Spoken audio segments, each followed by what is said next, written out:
DC യൂണിവേഴ്സിലെ പുതിയ ചിത്രമാണ് ക്ലെയർഫേസ്. ഈ ഒരു സിനിമയുടെ ഷൂട്ടിംഗ് ഇന്ന് തുടങ്ങിയിട്ടുണ്ട്. ക്ലെയർഫേസിനെ പറ്റി ഒരു കോമിക് സ്റ്റോറിയിൽ പറയുന്ന സ്റ്റോറി ഇങ്ങനെയാണ്. ബാസിൽ കാർലോ എന്ന ആക്ടർ അഭിനയിച്ച കൂടുതൽ സിനിമകൾ ഫ്ലോപ്പ് ആയതിനു ശേഷം അദ്ദേഹത്തിന് വിഷമമായി ഒരു ദിവസം നടക്കുമ്പോൾ ഒരു പഴയ കെട്ടിടത്തിൽ കെമിക്കലിൽ വീഴുകയും പിന്നീടാണ് ഈ ഒരു വ്യക്തി ക്ലെയർഫേസായിട്ട് മാറുന്നതും പല രൂപത്തിലും ശരീരം മാറ്റാനും വലുതാക്കാനും കഴിവുള്ള ഒരു മോൺസ്റ്ററായിട്ട് മാറുന്നത്. പ്രധാനമായിട്ടും DC കോമിക്സിൽ ബാറ്റ്മാൻ്റെ വില്ലനായിട്ടാണ് ഈ ഒരു ക്യാരക്ടറിനെ കാണിച്ചിട്ടുള്ളത്. ക്രീച്ചർ കമാൻഡോസ് എന്ന ആനിമേഷൻ സീരീസിലും ഇപ്പോൾ അടുത്ത് DCU ഈ ഒരു ക്യാരക്ടറിനെ പ്രസൻറ്റ് ചെയ്തിട്ടുണ്ടായിരുന്നു.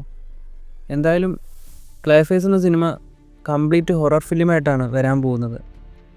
സിനിമയുടെ ഭാഗത്തുനിന്ന് സെറ്റ് പിക്സൊക്കെ ഇപ്പോൾ വന്നിട്ടുണ്ട്. DC കോമിക്സിൽ 4 ക്ലെയർഫേസുകളുണ്ടെന്നാണ് പറയുന്നത്. നമ്മൾ നേരത്തെ ബാസിൽ കാർലോൻ്റെ ക്ലെയർഫേസിൻ്റെ ഒറിജിൻ സ്റ്റോറിയാണ് പറഞ്ഞത്.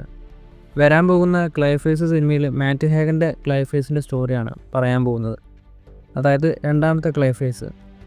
ഈ ഒരു ക്ലെയർഫേസ് ട്രഷർ ഹണ്ടറാണ്. റേഡിയോ ആക്റ്റീവ് കെമിക്കലിൽ വീണാണ് ഈ ഒരു ക്യാരക്ടറിനും ബാസിൽ കാർലോൻ്റെ പോലെ പവർ ലഭിക്കുന്നത്. പ്രസ്റ്റൺ പെയിൻ, സോൺഡ്ര ഫുള്ളർ എന്നീ ക്യാരക്ടേഴ്സാണ് മറ്റ് 2 ക്ലെയർഫേസുകൾ. നിലവിൽ അടുത്ത വർഷം സെപ്റ്റംബർ 16 ഈ ഒരു സിനിമയുടെ റിലീസ് പ്ലാൻ ചെയ്യുന്നത്. സൂപ്പർമാൻ സിനിമയുടെ ഇതുവരെയുള്ള വേൾഡ് വൈഡ് കളക്ഷൻ $611 മില്യൺ ആണ്.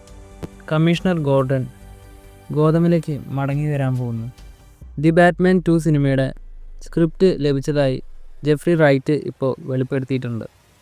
അടുത്ത വർഷം ജനുവരിയിലാണ് ഈ ഒരു സിനിമയുടെ ഷൂട്ടിംഗ് തുടങ്ങുന്നത്.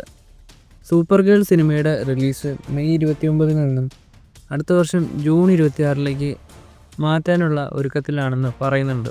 കാരണം മെയ് 29 DCയുടെ അൺടൈറ്റിൽഡ് ആയിട്ടുള്ള ഒരു സിനിമയുടെ റിലീസുണ്ട്.